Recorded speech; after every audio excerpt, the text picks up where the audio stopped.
Hey dears, be updated with your updated technology. Program designing tool को video सिरिजमा हामी आज यस भिडियोमा अल्गोरिदमको बारेमा कुरा गर्नेछौँ।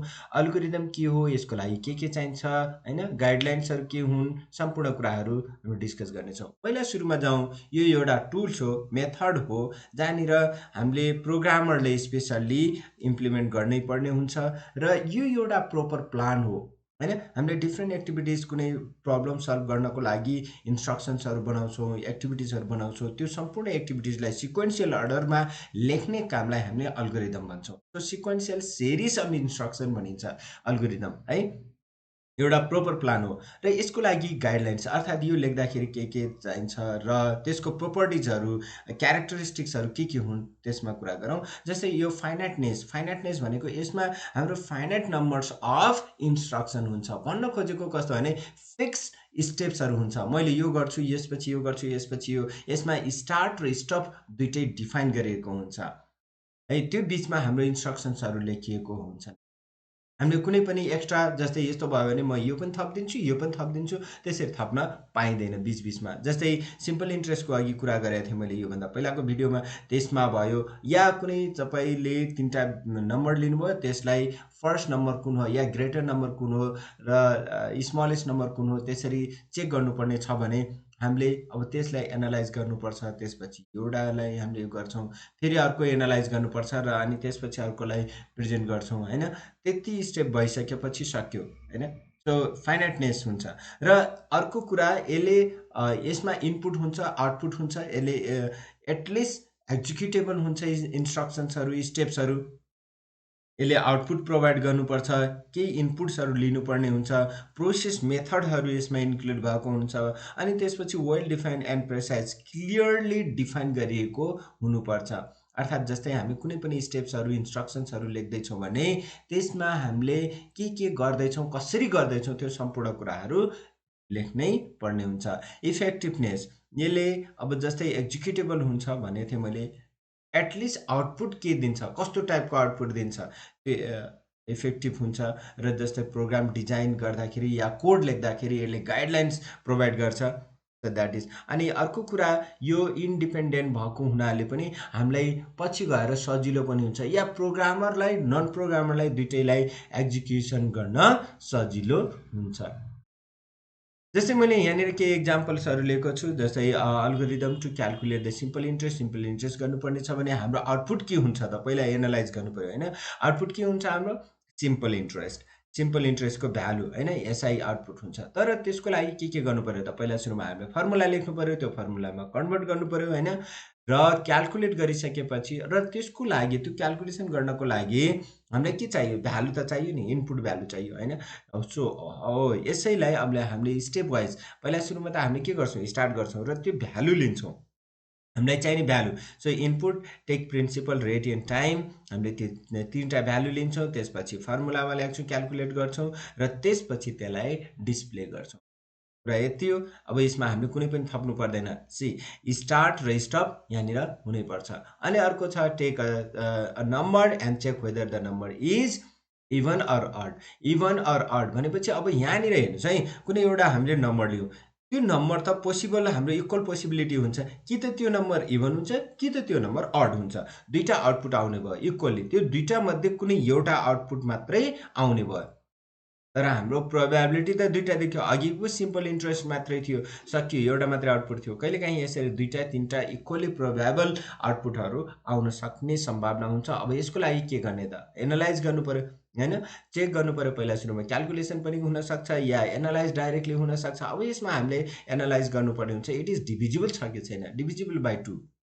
यदि डिभिजिबल बाइ 2 छ भने इभन नम्बर हो। यसैलाई स्टेप वाइज हामी लेख्छौँ। जस्तै स्टेप 1 मा हामी स्टार्ट लेख्यौँ, स्टेप 2 मा input and take number in N, एउटा नम्बर लियौँ रे, हैन। अब यसमा हामीले कुनै पनि त्यसरी ल्याङ्ग्वेज लेख्न सक्छौँ। जस्तै मैले यहाँनिर इनपुट, टेक लेखिरहेको छु। यसमध्ये इनपुटको ठाउँमा तपाईँले टेक मात्रै लेख्न सक्नुहुन्छ, इनपुट मात्रै लेख्न सक्नुहुन्छ, या रिड पनि लेख्न सक्नुहुन्छ, हैन। यो भनेको कुनै एउटा ल्याङ्ग्वेज हामीले बुझाउन सक्छौँ। त्यसरी ल्याङ्ग्वेज एउटा लेख्ने हो, कुनै एउटा वर्ड लेख्ने हो।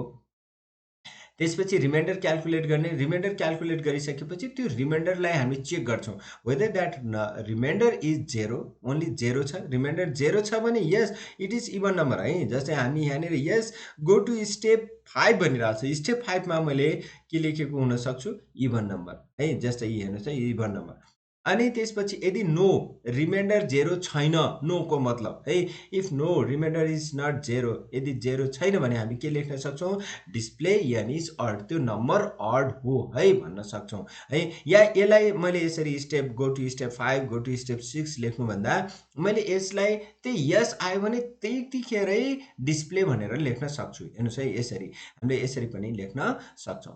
So that is the way है, यसरी हामीले यो पनि लेख्न सक्छौँ। सो अल्गोरिदमको केही एडभान्टेज र डिसएडभान्टेजको पनि कुरा गरौँ। जस्तै एडभान्टेजेसमा हामी लिन सक्छौँ सिम्पल एन्ड इजी अन्डरस्ट्यान्डेबल, यो प्रोग्राम नन प्रोग्रामले पनि बुझ्न सक्छ, नन प्रोग्रामरले पनि बुझ्न सक्छ। यसमा डिफिनेट फङ्सन्सहरू इन्स्ट्रक्सनहरू हुन्छ, यति यो यो यो यो यो इन्स्ट्रक्सन सक्यो, त्योभन्दा बढी यस्तो थप्नुपर्छ यो थप्नुपर्छ भन्ने छैन। यदि कुनै फङ्सन्सहरू एड गर्नुपर्ने भयो भने हामी मात्रै थप्छौँ, होइन भने यसको इन्स्ट्रक्सन्सहरू फाइनाइट हुन्छ। त्यसपछि अर्को जाउँ, it has no hard and fast rules, कुनै एकदम कन्क्रिट टाइपको रुल्सहरू हुँदैन होइन, एकदम सिम्पल रुल्सहरू हुन्छ। And independent to any particular language, so easy to understand, program language हामीले सिक्नै पर्छ भन्ने छैन यो लेख्नको लागि, सिम्पल मान्छेले पनि लेख्न सक्नुहुन्छ होइन।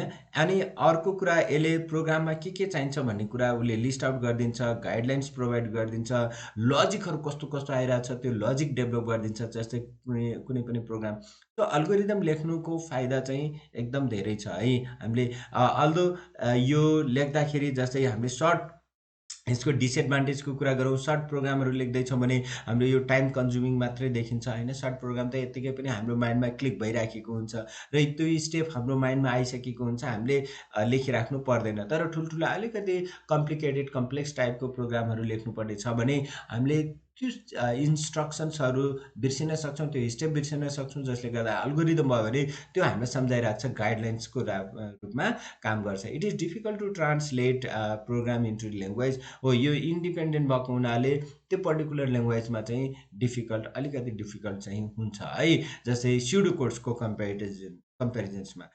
So these are the advantage and disadvantage, you can go through this हैन। त्यसपछि अलिकति जाउँ स्युडोकोड्स एकदम सिम्पल छ हैन। यसलाई हामीले इन्फर्मल आर्टिफिसियल ल्याङ्ग्वेज पनि भन्छौँ, जसले गर्दा हाम्रो यो चाहिँ कम्प्लिटली मोस्टली प्रोग्रामरले युज गर्नुपर्ने हुन्छ र यो कुनै it is very close to any particular language, independent हुन्छ तर पर्टिकुलरली ल्याङ्ग्वेज कुनै पर्टिकुलर ल्याङ्ग्वेजसँग रिलेटेड हुन्छ। यो normally pseudocodes is use to express only logic है, एउटा पर्टिकुलर लजिक्स, यसमा स्टेप बाई स्टेप 1 पछि यो जानुपर्छ भन्ने छैन, कुनै बिचमा लजिक आइरहेको छैन यसरी बन्छ कि भनेर लजिक चेक गर्नको लागि नर्मली स्युडोकोड्स इज युज। या pseudocodes is used before coding है, त्यो कोडिङ गर्नुभन्दा आफ्टर द अल्गोरिदम्स पनि लेख्न सकिन्छ, बिफोर अल्गोरिदम्स पनि लेख्न सकिन्छ, but before coding it is written. Algorithm पनि बिफोर कोडिङ नै हो। So advantage are here, some advantage जस्तै हामीले यहाँनिर बुझ्न सक्छौँ, it is easy to convert into programming language comparatively to algorithm because it is very close to any particular language होइन। मैले र तर कम्प्लेक्सलाई पनि हामीले कम्प्लेक्स लजिक एक्सप्रेस पनि गर्न सक्छौँ। तर एउटा कुरा के हुन्छ भने यसको लागि जस्तै कुनै पनि प्रोग्राम नलेज चाहिँ चाहिन्छ, त्यो भयो भने सजिलो चाहिँ हुन्छ है, त्यही भएर प्रोग्रामरले नर्मल्ली युज गर्ने काम गर्छ। So these are the pseudocodes, and in next video we are going to talk about the flowchart, which is most important. So see you in next video. Thank you.